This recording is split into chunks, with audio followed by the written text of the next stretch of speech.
Hello, and welcome to this London Global Cancer Week webinar on the Lancet Oncology Commission on Global Cancer Surgery, Pragmatic Solutions to Improve Cancer Surgery Outcomes Worldwide. I'm Ali Landman, the Deputy Editor of the Lancet Oncology. So today we're going to hear about the highlights and recommendations from the Commission. Nearly 80% of patients with solid tumors will need surgery during the course of their treatment. However, progress in improving global cancer surgery access, delivery, and care is too slow to meet demand. The Commission report we're discussing today builds upon recommendations from our previous Commission on Global Cancer Surgery, published in 2015, and answers a call for additional guidance on how to reach the goals of the first Cancer Surgery Commission. The new Commission focuses on practical solutions and provides a roadmap for decision makers to reduce inequities and promote safe, timely, and affordable cancer surgery for every patient. So I just start with a bit of housekeeping. Attendees are welcome to submit questions throughout the presentations, and we'll have a question and answer section at the end. Just use the Ask a Question box on the dashboard, which looks like this. You will also see a box on the webinar dashboard called Related Resources, and this links to related content, including a link to the Commission, and it will take you to the Lancet.com. You can also adjust or minimize any of the boxes that appear on the webinar dashboard to suit your preferences, and a link to the on-demand version of this webinar will be emailed to everyone once the event has concluded. And once the webinar has ended, please complete our 30-second feedback survey so that we can continue to improve our webinar offerings. So today I'm joined by the Commission Chair, Chandra Are, and a number of Commission authors, Lydia Cairncross, Satish Gopal, Kiran Turaga, Miriam Mutebi, Maswari Senthil, C.S. Pramesh, and Lisa Newman. So without further ado, I will let Dr. Are give you the intent and content behind the Commission.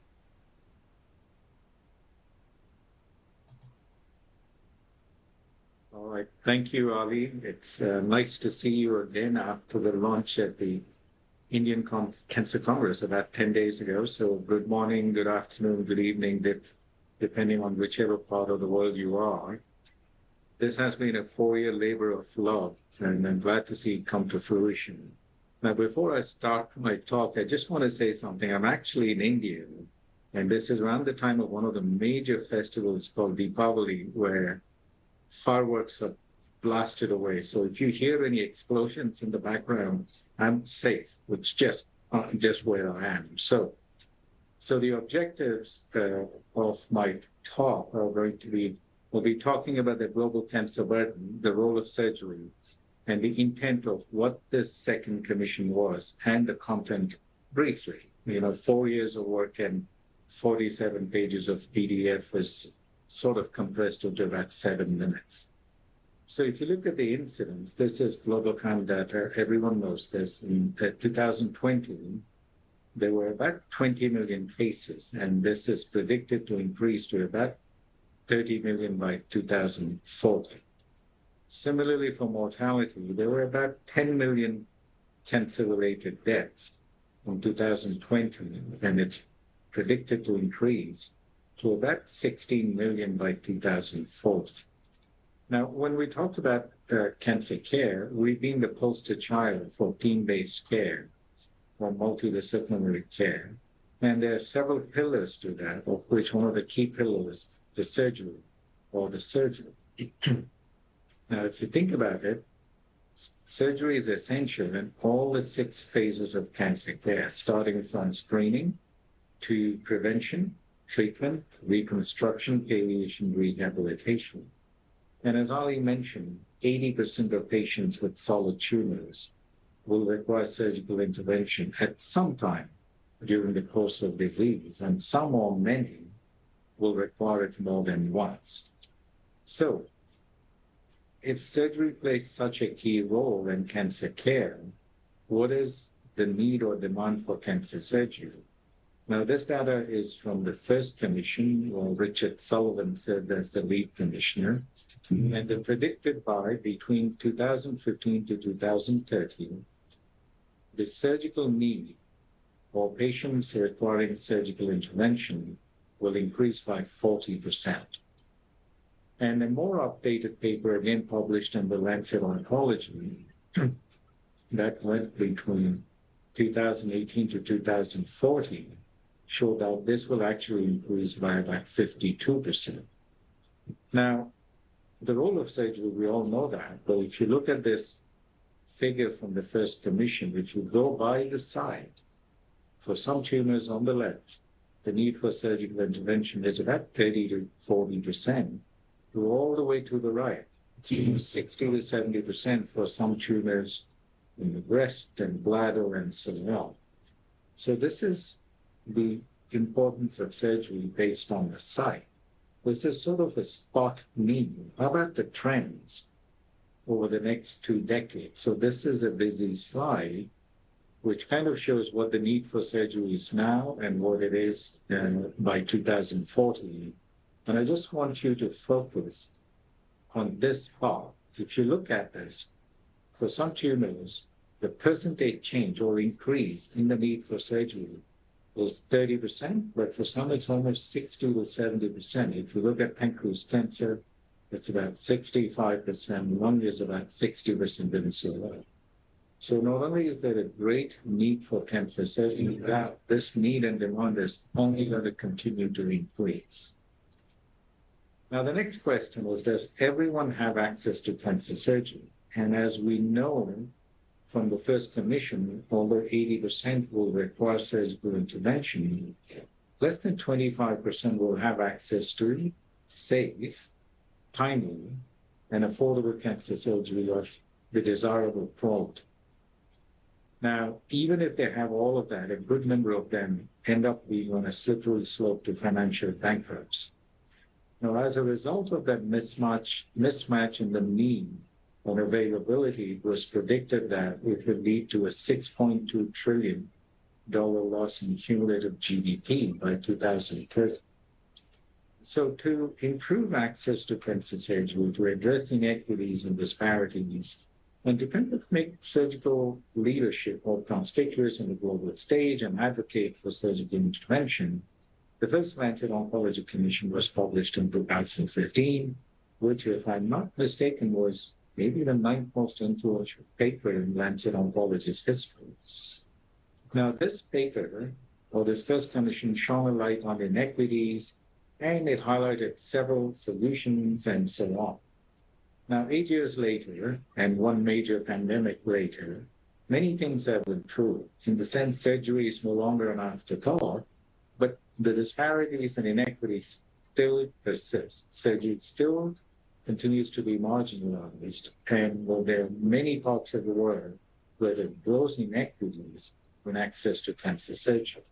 Now, there are many reasons for that, but one of them could be that whenever we think of improving access to cancer surgery or improving cancer surgical care, kind of tend to do this looking up, moonshot thinking, just like what the current president, Joe Biden, proposed when he was a vice president in 2016. Now, that's all great.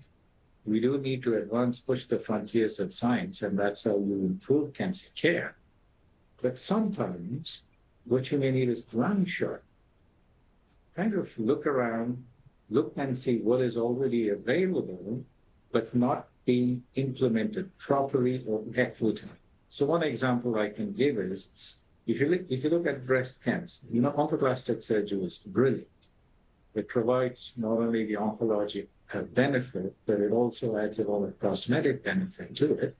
And I think it should be offered to patients wherever they can afford it. But at the same time, there are many patients in the world that can't even get access to a good breast biopsy.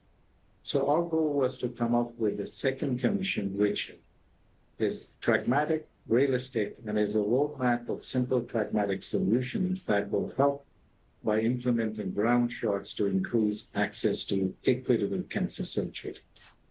So this is a busy figure. The content of it shows that it has many phases. Phase one was we kind of outlined what progress has been made since 2015. Then we included geographic and section commissioners to come out with 9 solutions, which we think will improve access to cancer surgery. Then we narrowed them down to each of the 6 WHO regions to come up with solutions specific to each of those regions. And then based on that, we came out with an 8-point action plan to propel improvements in access to cancer surgery. So these are the 9 solutions. I won't read them out, but maybe just go through them quickly, emphasizing the role of surgery, but how to make sure the basic requirements for cancer surgery are available, scaling up the surgical workforce, and so on. So these are the 9 solutions. Now, this is not comprehensive. There may be many more than this, but we picked this after that 6 to 8 months of brainstorming and feeling that these are the ones that maybe could get the most work to improve. So one of them is the role of surgeons. We always joke that cancer surgery leadership on the global stage is conspicuous not by its presence, but by its absence. So in the first solution, we try to come up with solutions to see how we can enhance the role of surgery and surgical leadership so that surgery can become an integral part of the entire cancer care continuity. The next one is research. We know that research is barely done in LMICs, and even that, the type of research that's done is so different. So this one identifies individual, institutional, systematic barriers and outlines a roadmap of solutions for that as well. And after that, what we did, we took those 9 solutional domains and we reached out to a whole set of new commissioners. When we asked them to come out with solutions that are specific to their region, not just pick 0 region because we were just there in India and I'm still here. The solutions were equal emphasis on regionalization and decentralization. And then performance benchmarking that doesn't happen as much. Then based on those solutions, we came up with this 8-point action plan. Again, without going through, they include patient care, education, research, workforce. We added well-being, and we also added how to preserve cancer surgery during catastrophic events. Now, it is well known that most of the best ideas die during implementation, so we used the implementation science framework that was put forth by Dan Schroeder in 2019 and updated in 2022, and it has these 5 elements: the actual intervention process, the individuals in a setting, out a setting. We also have barriers and a rough time frame for implementation. So the strengths of this is we included cancer surgery leaders and experts, and had 50 of them from different parts of the world. We'll try to come up with simple solutions. Simple doesn't always mean easy. If it was easy, they would have been implemented by now. We made sure they were pragmatic in a modular format so that people can pick and apply what they want. Our intent was always aspirational and not mandatory, with the hope that all of these will be accomplished. And the more important thing is they can be contextualized to each region of the world. So to conclude, cancer surgery is one of the most effective tools in cancer care. Access to effective cancer surgery should not be a privilege for a few, but instead a societal necessity for all. The solutions to address this grave humanitarian imbalance need not always be astronomical in thought or cost. And this commission hopes to address this inequity through simple, pragmatic, and reality-grounded solutions that you're going to hear some of the other commissioners speak about that can relate to every part of the world. And once again, I thank the Lancet Oncology team for this wonderful opportunity. Thank you. Thank you so much, Chandra, for that fantastic overview of the commission. And now we'll hear from Dr. Cairncross on the basic requirements for establishing new or expanding existing surgical cancer services. Dr. Cairncross. Thank you very much. And thank you, Professor Are, for that introduction to this next section. So what I really looked at, and with other members of the team, is how do we begin the implementation of a surgical oncology service where one either doesn't exist or it exists but needs to be expanded. And I just want to acknowledge the complexity of something like this. To identify the basic requirements for a cancer surgical service is not simple. It stretches across the entire continuum of cancer management. As we've seen in the last few slides, we're really talking about the excision of the tumor, but knowing this is only one important aspect. There's a wide range of types of cancer, and there's a really wide range of complexity of surgical procedures. And what we really look at fundamentally to impact on outcome is what kind of equipment we have and what kind of surgical expertise we have. So with that complexity as a background, these are some of the steps that we identify that might help teams to begin to think about how to set up a surgical oncology service. So our aim here initially was to look at identifying priority procedures. And if you were in a place where, and I'm speaking here from an African context, if you're in a place where cancer surgery was not being done, how would you decide which cancer to start with and which procedure to start with? So in our center circle, there is the priority procedures, and there are 3 components that we suggest as a stepwise approach to identifying those priorities.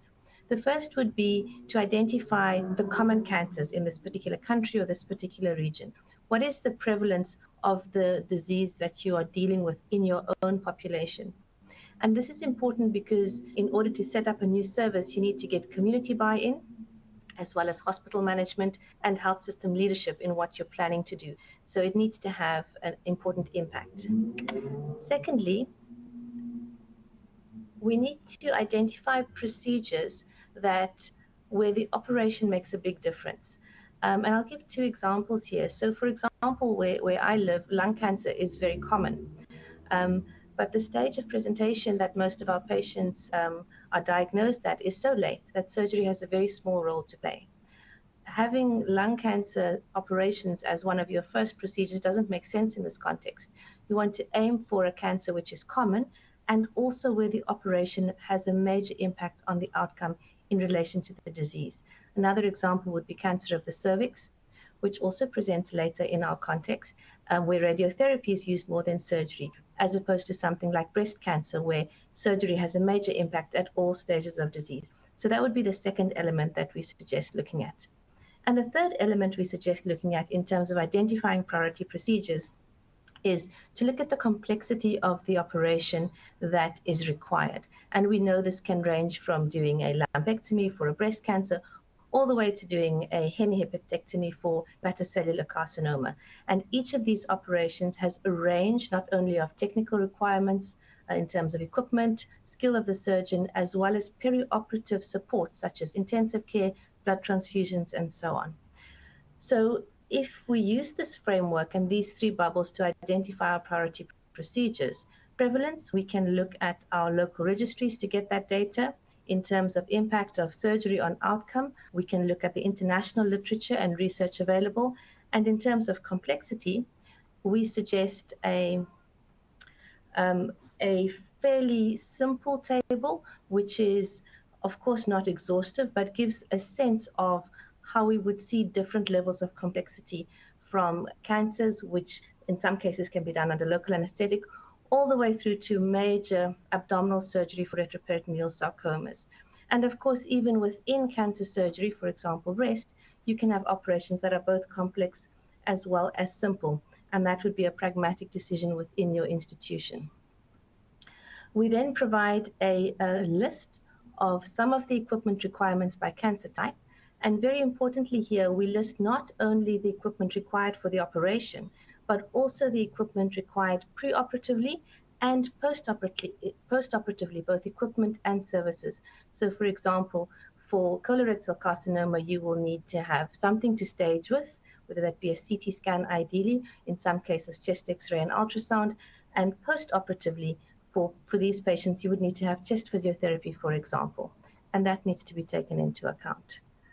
And then in the last slide in relation to this is the actual surgical team, and we can't talk about basic requirements for cancer surgery without talking about surgical training in oncological principles around diagnosis and decision-making, as well as oncological techniques within theatre.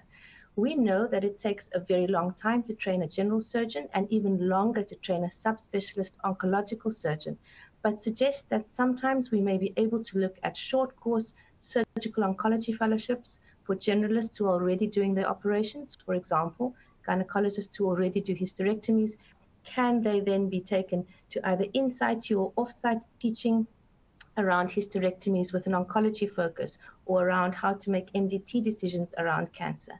And then finally, just to emphasize the importance of the MDT within the requirements for cancer surgery. And with the new technology that we have, MDTs don't need to be in person. And we have a whole world of opportunity to set up MDTs for cancers throughout the world, with people dialing in from either trans-regional or across the continents or between different continents as well. So that where all of the specialists required are not resident in one particular place, we can still benefit from that full collaboration. Thank you. Thank you so much, Dr. Cairncross, for speaking to us about what to prioritize when setting up new or establishing or expanding surgical oncology services. Now we're going to hear from Satish Gopal on other specialties integral to providing optimal cancer surgical care. Satish, I think you're coming to us from a cell phone, so let's see if we can hear you. Great, thanks so much, Ali. I hope everyone can hear me. I'm sorry that I'm not able to join via video, but I hope you're hearing me clearly via phone. And I'm grateful to the Lancet Oncology team for accommodating me on my cell phone. I'm also grateful to be able to speak about other specialties. It's always gratifying to be included as a non-surgeon among surgeons. And so I'm going to speak specifically about the other specialties integral to providing optimal cancer surgical care section of the commission report. Next slide, please. So I think this section of the commission report is nicely captured in this figure, and I'll just try to walk us through this briefly, but which really, I think, encapsulates some of the current workforce challenges, deliver optimal surgical care and potential solutions. So starting at the left of this slide, with respect to problems, as Dr. Cairncross just mentioned, multidisciplinary tumor boards are really one of the major instruments by which cancer care is delivered all around the world. And so in addition to some of the surgical shortfalls that have been abundantly covered in this commission report, I think it's important also to acknowledge that these same challenges affect really all disciplines related to cancer care. And that's shown at the left. There are workforce shortages, of course, that not only affect surgical oncology, but also medical oncology, anesthesiology, pathology, pain medicine, radiation oncology, radiology, nursing, and palliative care.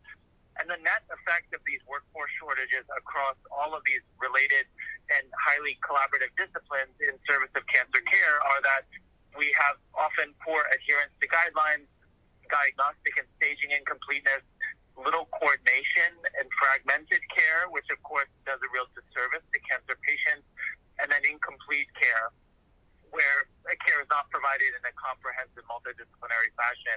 And this eventually yields low quality care, at least in relation to current standards of practice, especially in high income countries. And all of these challenges are nicely detailed in the commission report with a lot of accompanying data around each of these domains specifically. So I'd encourage all of the viewers to kind of dive into the commission report because there's quite a lot of statistics about each of these specific areas that I won't have time to cover this today. On the right are shown solutions, and I think we can all imagine that there's a number of different sort of categories of solutions to try to address these many workforce shortages across the cancer continuum and across different disciplines that are engaged in cancer care. One category is technological solutions, which often include online training, virtual services, and of course we've all gotten more comfortable with these novel modes of delivering care and collaborating following COVID, and that's reflected in this virtual webinar that we're having this morning. New care pathway solutions to trying to address some of the infrastructure, supply chain, referral pathway issues, as well as labor market and accreditation. Dr. Are referred to implementation science, and certainly we at the NCI are making major investments in implementation science to better understand what some of the solutions to these care pathway challenges might be. Multi-sectoral collaboration is quite important, so this is another category. I think we can all appreciate that solving all of these diverse workforce issues are not within the capacity or mandate of any single organization, and so this is really going to require multi-sectoral collaboration by UN agencies, professional societies, and civil societies, and thinking about how we utilize each other's respective capabilities and leverage each other's strengths to achieve a solution across the entire healthcare and cancer care delivery system, I think is quite important. And then workforce and training solutions. These can include things like institutional training, international training experiences, and then expert knowledge exchange. And all of these ultimately will, of course, enhance the workforce, lead to better coordination of care, lead to more complete care for cancer patients, and ultimately improve the quality such that what patients have access to in low and middle income countries more closely resembles what they might have access to for the same diagnosis in a high income country. So I'll end there, and thanks again for allowing me to participate, and look forward to the discussion.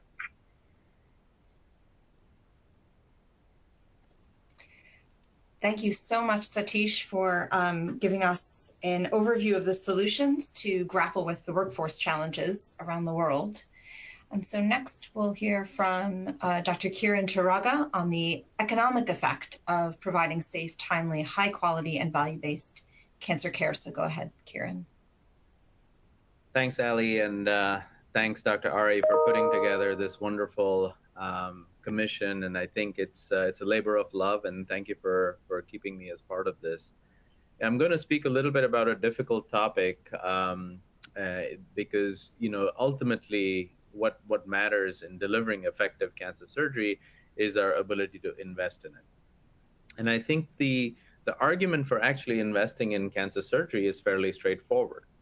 So if you think about the basic infrastructure costs that are necessary for delivery of effective cancer surgery in low-income countries, by 2030, it's about $6 billion. If you include middle-income countries as well, it's about $83 billion. And if you look at aspirational costs, where you're thinking of costs that are more state-of-the-art infrastructures which have longevity, we're talking more in the range of $17 billion for low income and $107 billion for middle and low income as well. And then in addition to this, you heard about how our pipeline needs to be developed, how we need to have workforce that is well trained to be able to deliver cancer care. So aside from the surgeons themselves, but also the supporting staff and training and education, shortening training pathways for these folks, such that we would have to deliver a new educational content for a lot of them. And that investment would be about $215 billion. And so while this seems like a large chunk of money, if you really think about it, you can actually avert losses. If you just look at the low and middle income countries of about 3 to 7% of the GDP, which, again, by back of the envelope calculations is about $12 trillion. And so it's remarkable to think that a fairly small investment like this could potentially avert large amounts of losses and certainly deliver effective cancer care. Now, when you think about cancer, the economic effects of cancer surgery, it is very important to think about a few concepts. So the first concept is that of catastrophic expenditure. We know that cancer surgery can be expensive, and the factors that affect catastrophic expenditure are very different in different economic settings. And so this is a table that one of our research fellows, Saish Rao, actually worked with me on this, and we simulated, based on the methodology of Schreim's, a way of thinking about how could you calculate catastrophic expenditure. And so if you look at the left side, you have the low human development index, medium, high human development index, and very high human development index countries. We kept, for a frame of reference, a C-section as a standard, maybe a comparator. And then we assumed costs for some procedures with breast, colon, and pancreas for stage 1 cancer. So essentially eliminating some of the other multidisciplinary costs. But if we did have costs of chemotherapy, radiation, et cetera, we included that. And then if you look at the household final consumption expenditure, so which is the expenditure that a household would end up using, including tax and things like that, if you assume catastrophic expenditure happens when someone spends more than 10% of the HFCE, which is what standard methodology would say, you would see that even for a fairly low complexity surgery like a mastectomy, 96% of patients would have catastrophic expenditure. And even in medium human development index countries, it's still about 68%. And including in China, where they have a very unique model of a private and public health initiative where you can actually deliver a relatively good economic support for patients who have cancer surgery. The expense of the breast surgery makes it a very high risk for catastrophic expenditures. On the other hand, if you said the threshold is higher, so let's say a household could spend up to 40% of their income and yet and not have catastrophic expenditure at that rates, you can see that the numbers are lower, but still substantial. And this actually goes across the spectrum, certainly for colon surgery and then pancreas surgery, which is incredibly expensive. You know, many patients who undergo this will actually have catastrophic expenditure. So a very, very complex problem for us to think about. And so one of the things that we have to approach is to not have one size fits all. We need to have different strategies for different countries, where essentially if you have a country where you're already able to deliver cancer surgery at a fairly low cost, like the low human development index or medium human development index countries, the bigger strategy has to be how do you actually increase insurance coverage, and how do you actually increase the socioeconomic capital of the population itself. On the other hand, in high human development index countries like, say, China, or even very high countries like Sweden, the bigger, and the United States for sure, the bigger issue over here is how do you actually reduce the cost of surgery so that you can actually make this a balanced way of delivering care. And so I think, you know, it's a difficult problem to conceive, but I think the key takeaways, and I think this is the first point that Dr. Ari made, is we have to emphasize that cancer surgery is an integral and perhaps one of the most important parts in the management of cancer, which can be cost effective as a solitary intervention. And so I do think that it is important that we have low cost innovation in this space. I think it is very critical, while seeming daunting that there's a significant investment that needs to occur in infrastructure, to recognize that this infrastructure, while having a greater upfront cost, actually can, when amortized over a lifetime, delivers significant value across both low and medium human development index countries. I think having sustainable access to this, such that the training costs, the staffing costs, are actually reduced by having traditional training pathways being rethought, and innovation in this space is critical. We do think, and we strongly emphasize, that not providing cancer surgery far outweighs the necessary investments in this space. So I think this is where the message of this commission, as well as of all of us, has to be to emphasize the importance of investing in cancer surgery.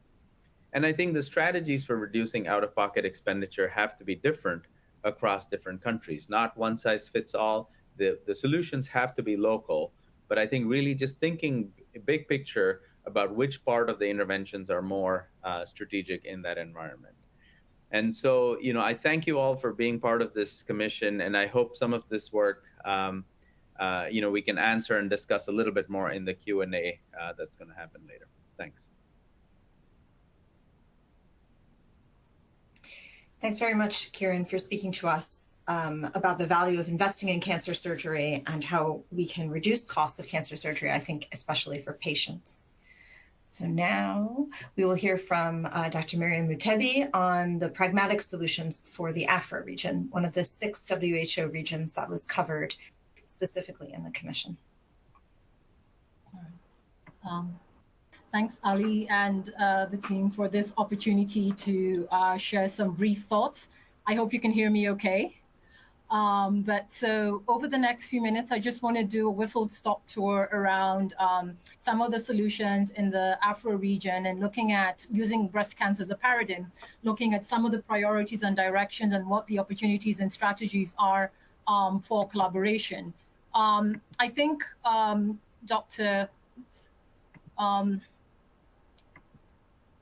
Sorry, we've heard from a previous speakers, Dr. Turagas eloquently emphasized the role and need for investment, where we do know that, unfortunately, most of low and middle income countries, which Africa, many countries fall, there is a mismatch between the number of deaths and resources spent.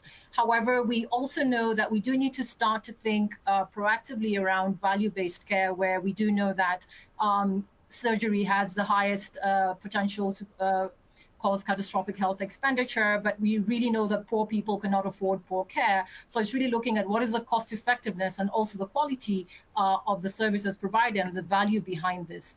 And so in thinking about it from a broader systems level, it's looking at how do we develop specific frameworks that help to answer or start to ensure that value-based care is being provided. And this involves, for instance, harmonizing or homogenizing care across the region. And several attempts, such as the NCCN harmonized guidelines, have tried to look at how to homogenize care, and things like Choosing Wisely Africa that have tried to look at mitigating some of the financial toxicity by avoiding harmful practices. And irrespective of where you are in the world, one of the questions as a breast cancer surgeon that I face is, can I keep my breast? And so from the African perspective, we have increased our capacity to improve and deliver breast cancer care. We've increased our access to both adjuvant chemotherapies and radiotherapy. We've had an increase of awareness in countries having national cancer control plans.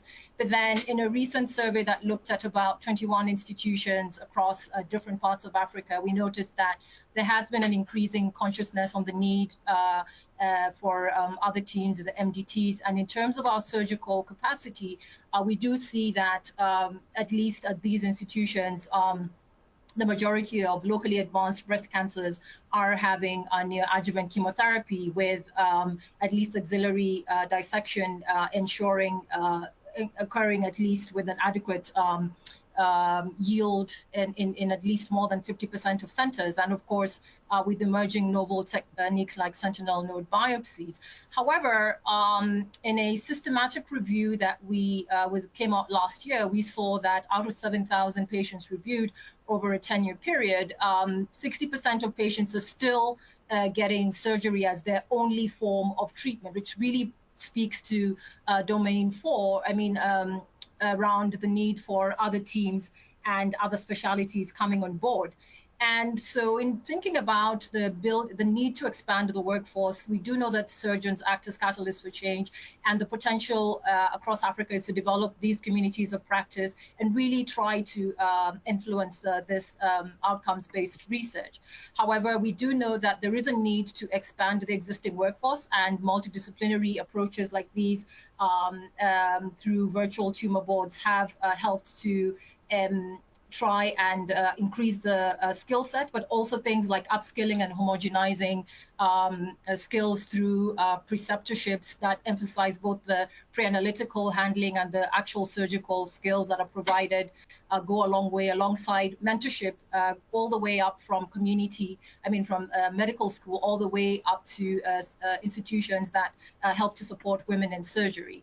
Again, in terms of what's on the horizon in terms of specific surgical oncology training, as Dr. Cairncross really emphasized, there has been a collaboration between the West African College of Surgeons and the surgical and the Queen's University, looking at really building a curriculum that speaks to the unique needs of the priority cancers in the West African region and the skill sets that are needed.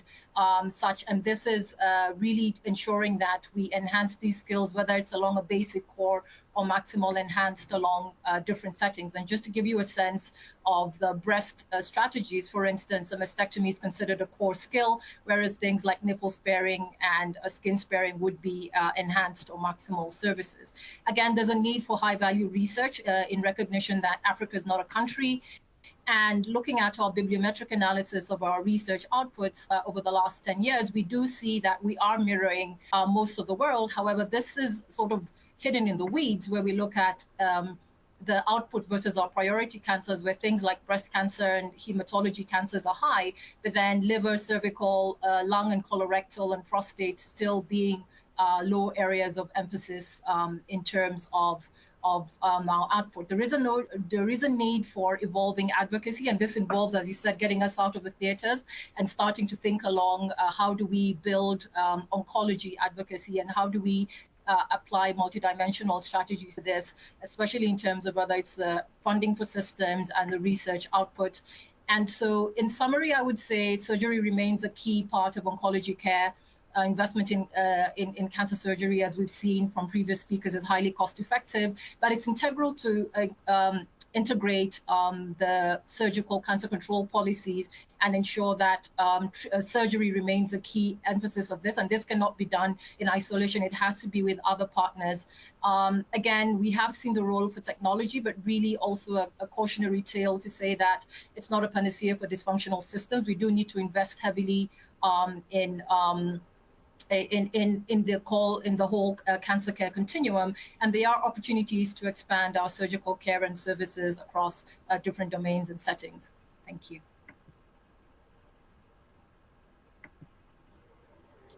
Thank you very much, Dr. Mutebi. That was really interesting to hear about the specific challenges and also opportunities in Africa.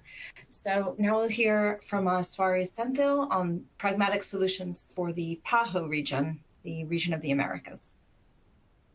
Well, thank you, Ali. And I want to express my sincere gratitude to Dr. R.A.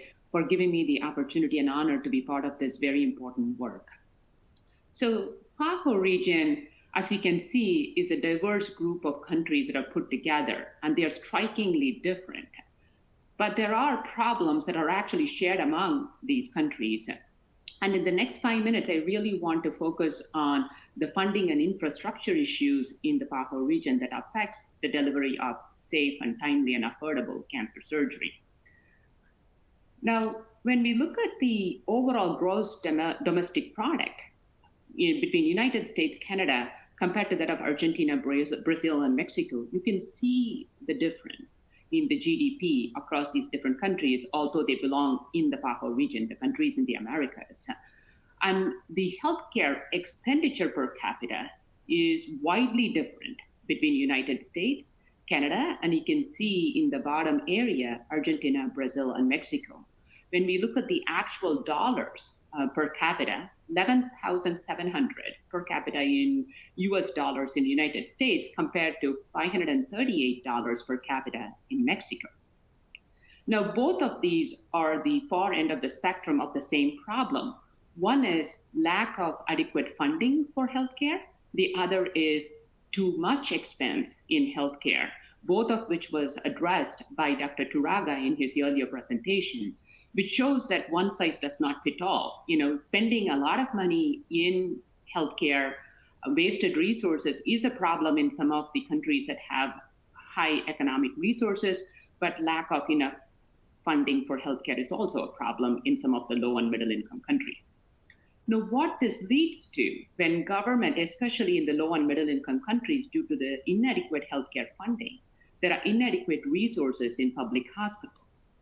And the lack of budget allocation specifically for cancer surgical resources leads to inability to incorporate new technology in the delivery of cancer surgical care. On the other side, the public, 80% of public relies on government-funded hospitals. And when there are inadequate resources in the government-funded hospitals, some of the patients may seek cancer surgical care in private hospitals. All of this combined together leads to major inequities in access to care and cancer outcomes. But for the patients who are seeking care in private hospitals where they do not have enough insurance coverage and have an enormous amount of catastrophic out-of-pocket expenditure, it leads to serious financial toxicity in seeking cancer surgical care.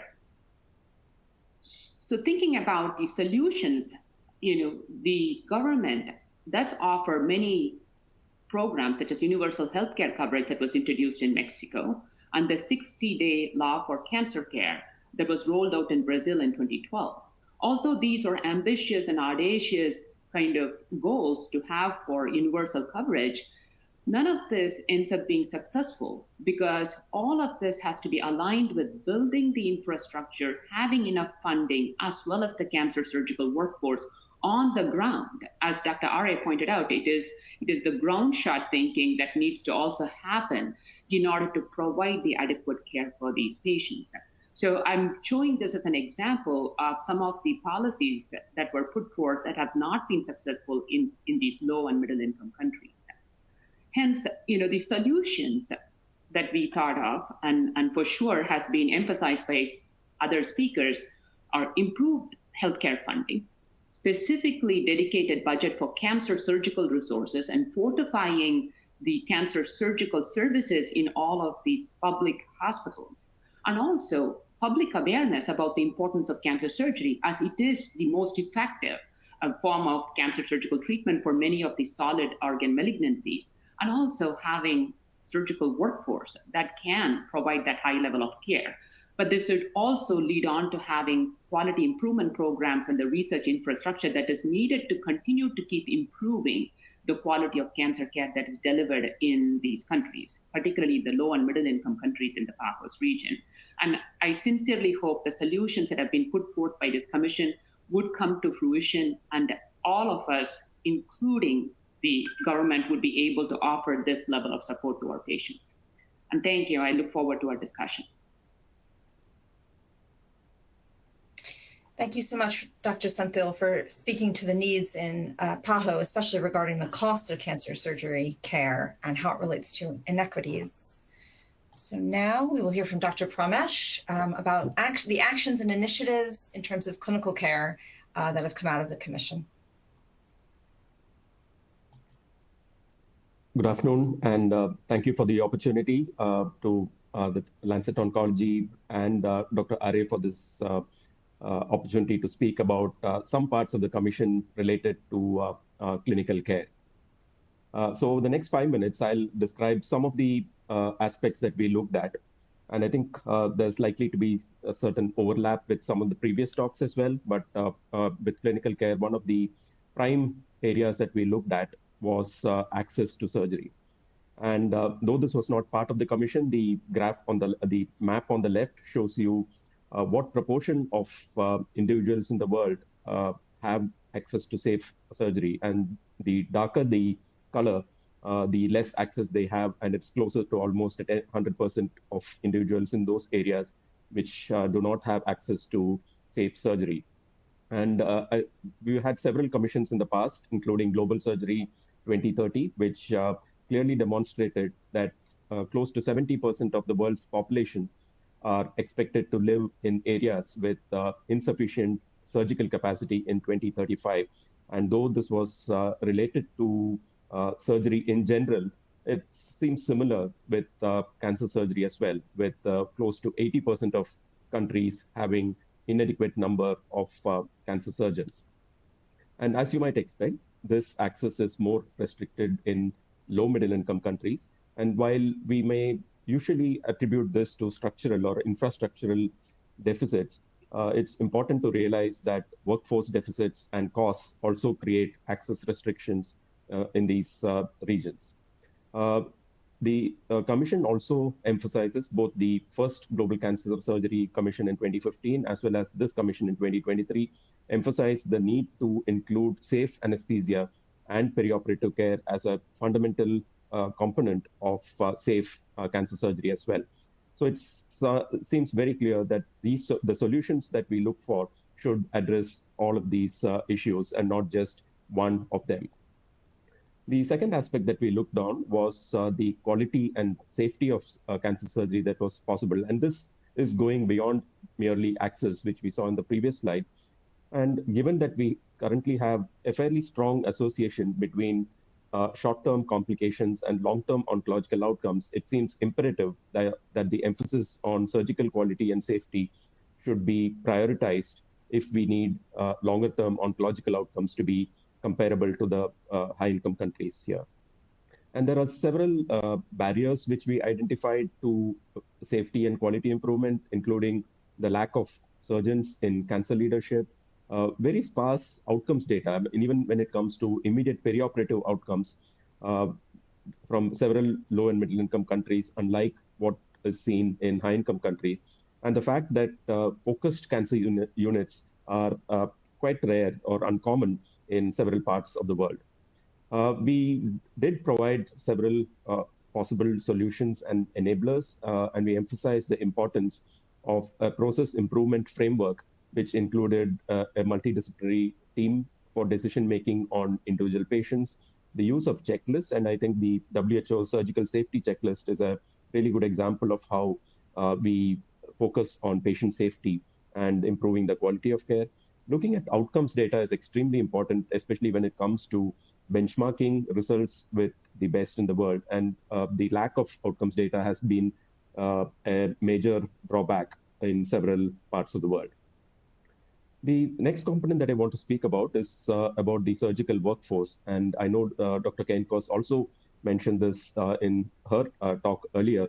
There is clearly a substantial demand gap between the demand and supply. And again, especially in LMICs, with variable training standards. So it seems like both the quantity as well as the quality of training are quite variable between several parts of the world.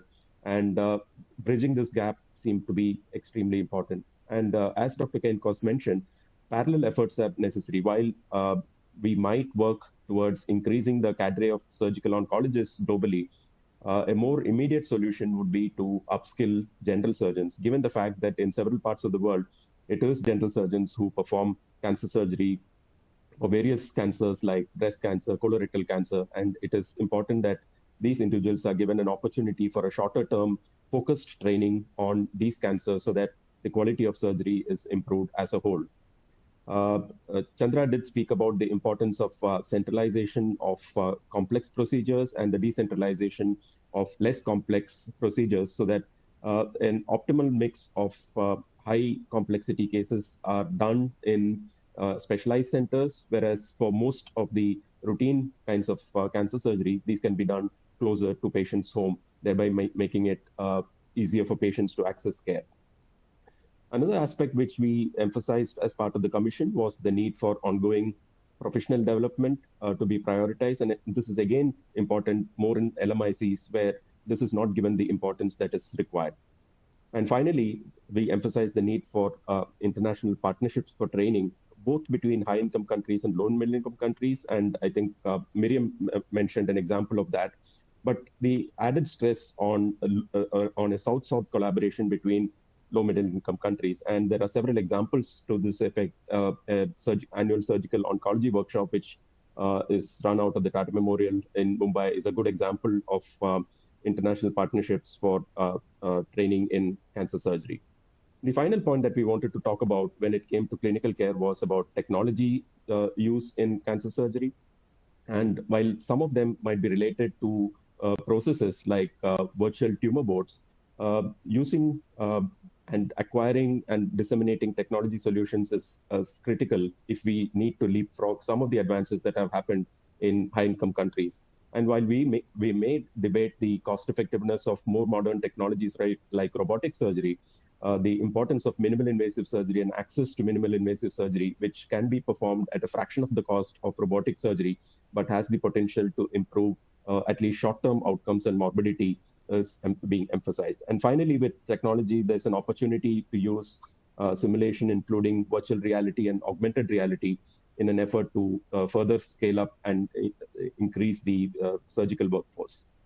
So this is my final slide on some of the action points related to clinical care. And while many of these might seem quite elementary, these are important action points to be addressed if we need to reduce the gap in access to cancer surgery globally.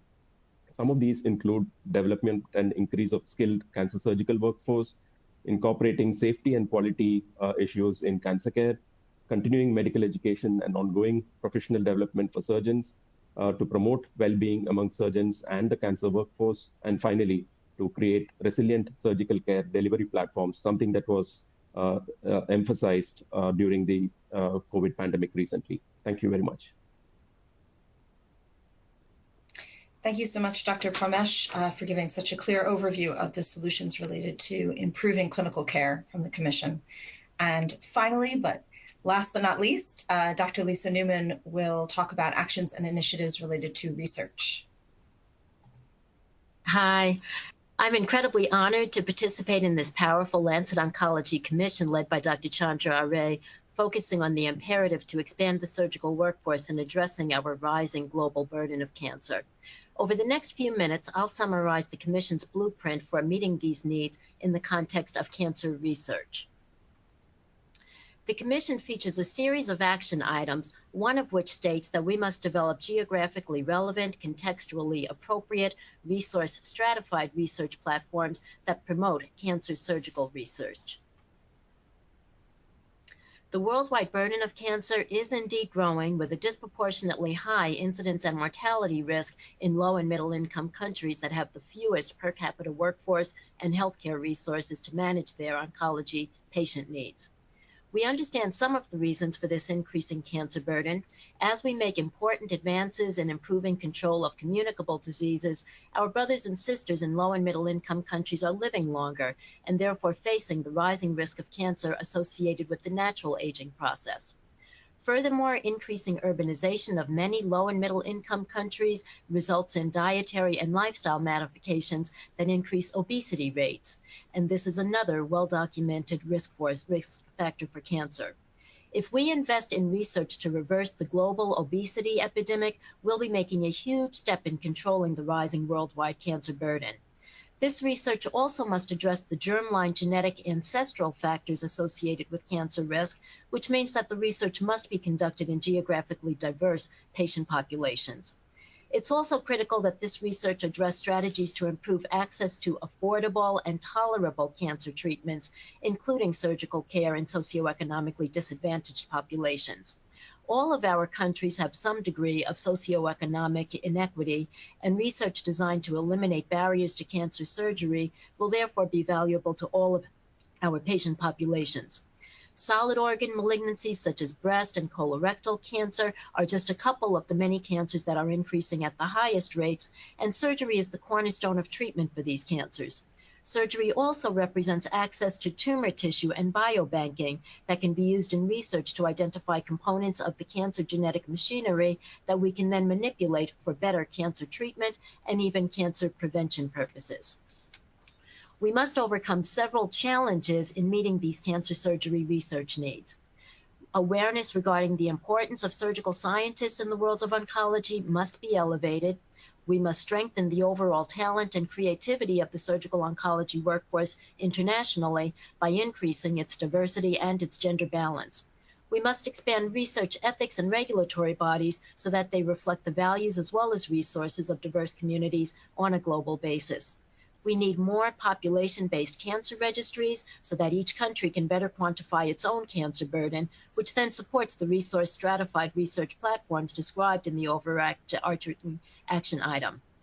The efficiency of international cancer surgery research efforts can be enhanced if we take full advantage of bioinformatic and artificial intelligence technologies that allow us to filter through massive quantities of tumor genetics information to identify clinically relevant and actionable features. Lastly, we have an obligation right here and right now to address the horrific supply chain barriers that prevent healthcare facilities in low and middle income countries from accessing many of the most basic surgical and pathology supplies, such as buffered formalin and immunohistochemistry reagents. Lacking these supplies, our colleagues in these facilities can't even make a proper or accurate cancer diagnosis, let alone design an optimal treatment plan. We have several resources that can support our efforts. We must encourage international partnerships between academia and regional cancer programs to support translational research as well as educational training and exchange programs. We must partner with industry to address the supply chain barriers. We must coordinate all of our international efforts with ministries of health so that the autonomy of each country's research base is respected. We also have many visionary partners in the philanthropy world, and we can guide them towards support of international cancer surgery and cancer research programs. The return on investment for these efforts will be massive. Investing in cancer research through the man and woman power of international surgical workforce clearly has a direct impact on delivery of better cancer care, and its capacity building downstream consequences represent an investment in improved health for the future generations on a global basis. This effort therefore supports several of the other action items listed in the Commission manuscript related to training and exchange programs, delivery of multidisciplinary cancer care, and professional development for a gender-balanced and diverse surgical workforce. Lastly, our international cancer research efforts will generate unique insights regarding the genetic and environmental root causes of cancer. These insights will be relevant to everyone's shared goal of eliminating suffering and premature loss of life from cancer. Thank you. Thank you so much, Dr. Newman, for giving us a great overview about the importance of cancer surgery research. So we're running a little bit late, but I think we have time to take a couple of questions from the audience. I think these are directed to anyone on the panel, so please speak up if you'd like to answer. The first question is, those who face significant barriers to access are underrepresented in cancer control services. Consequently, these inequities result in people dying from cancers that are highly treatable and preventable. So the question is, do you think there are inequity barriers to accessing cancer treatment among people experiencing structural vulnerability? Chandra, you want to take that one, or if someone else?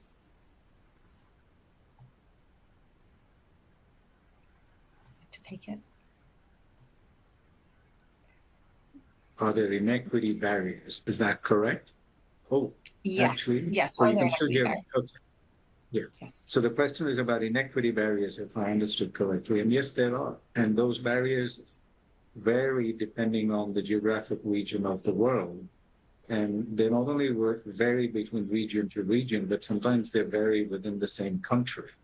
So I think the short answer is yes. And in the interest of time, I'll just stop and see if anyone else wants to chime in.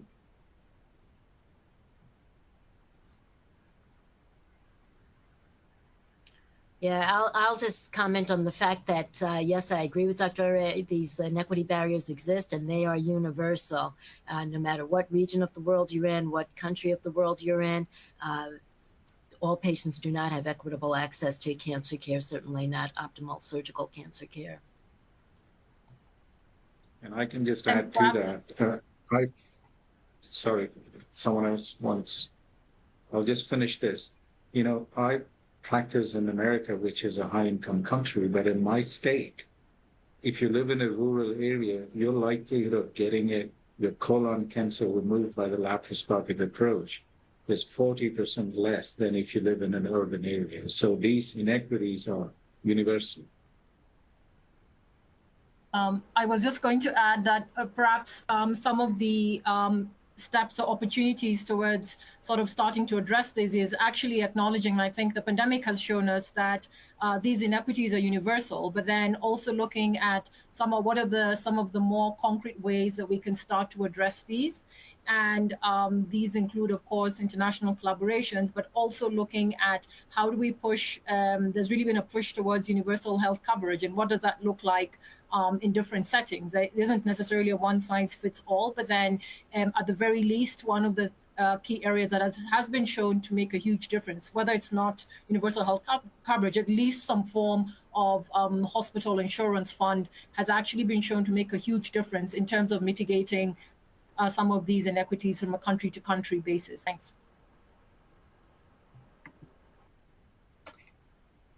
Thanks very much.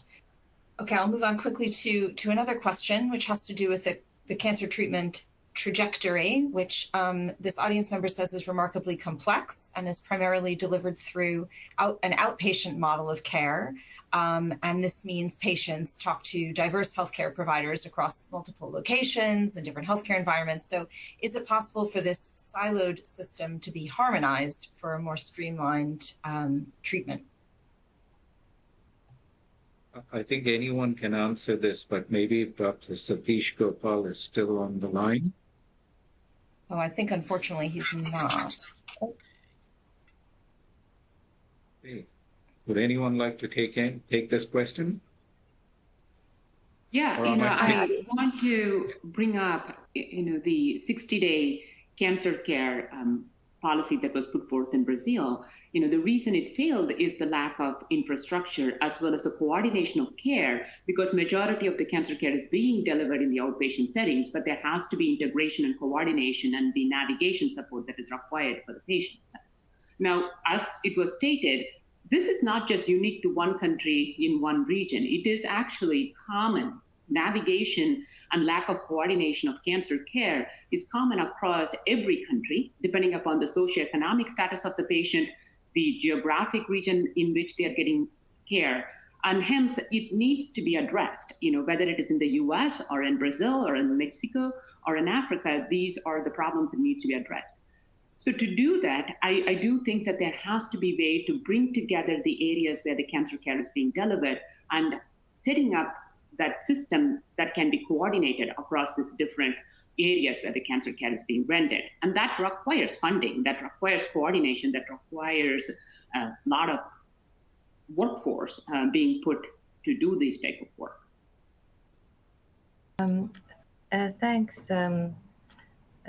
Ari. If I can just maybe add, I think one of the things that we've seen, so in the context where I'm working in South Africa, we have both a highly specialized private sector and an underfunded public sector. And actually we see the fragmentation in both. So it's funding, but it's also the hospice-centric and non-patient and person-centered health system that we've inherited. And one of the things that we have found has helped, two aspects actually. One is patient navigators.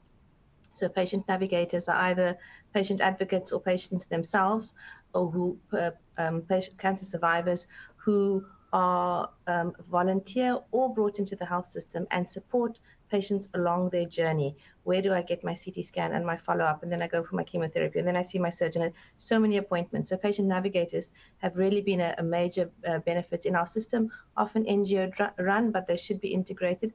And secondly is specialist nurse practitioners that are a little bit out of the day-to-day administering chemotherapy or post-operative care, but actually nurse coordinators who are umbrella. They see the whole system.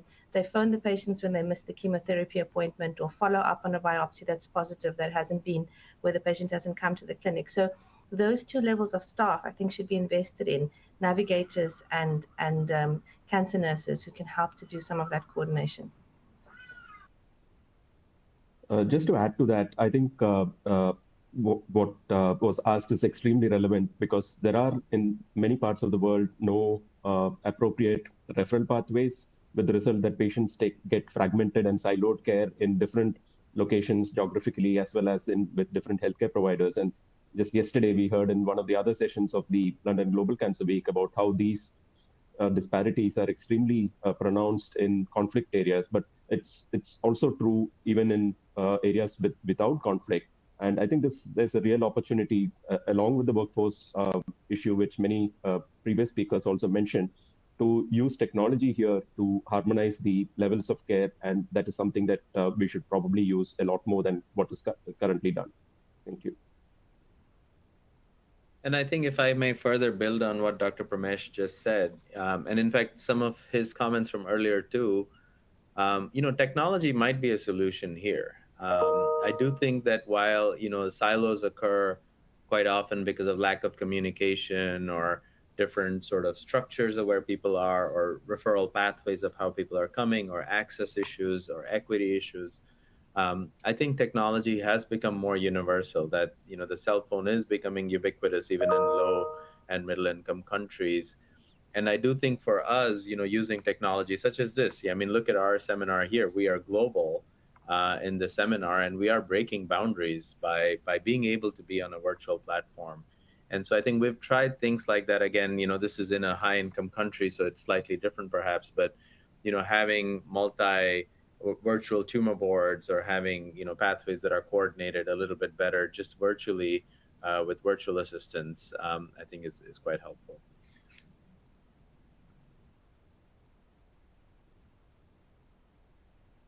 Would anyone else like to answer this question about siloed care?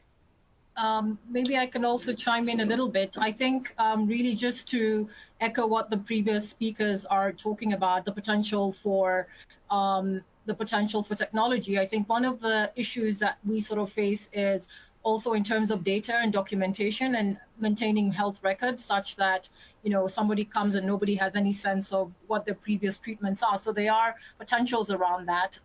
Again, from a policy level, looking at how do we bring, as Dr. Kinkros was saying, the philosophy of patient-centric care, because again, and this really requires a lot of international collaboration, because sometimes when there are funding opportunities, they're going to, you know, specifically look at, say, HIV, for instance, and then not ignore the fact that, you know, patients would need, you know, a high risk for cervical cancer. So it's really looking at if we can get the same woman in at the time and look at, can we, you know, do a breast exam? Can we do a pap smear? Can we look at her HIV status and using opportunities such as, you know, looking at antenatal clinics, or what wouldn't traditionally be cancer clinics or whatever would also be adequate opportunities to do that. However, as Maheshwari had really mentioned, it's really around the workforce, because sometimes the concept of integration is great in itself, but then looking at, this is the same person who has to see maybe 70 patients in a day and has to go through all these different aspects of care. It's really looking at how do we then coordinate the workforce and see how technology can help to support some of these back-end coordinating or referral pathways that can help to strengthen the concept of patient-centric care. So I think that's one of the things I just wanted to add.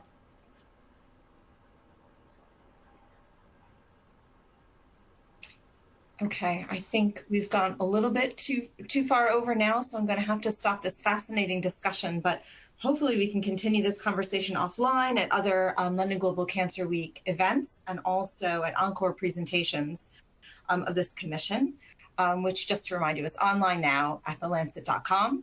And this session has been recorded, so you can watch it back if you are interested. So I would just like to thank the speakers very much for taking their time to discuss the commission with us today, and the audience for listening. So thanks very much and have a wonderful day. Thank you.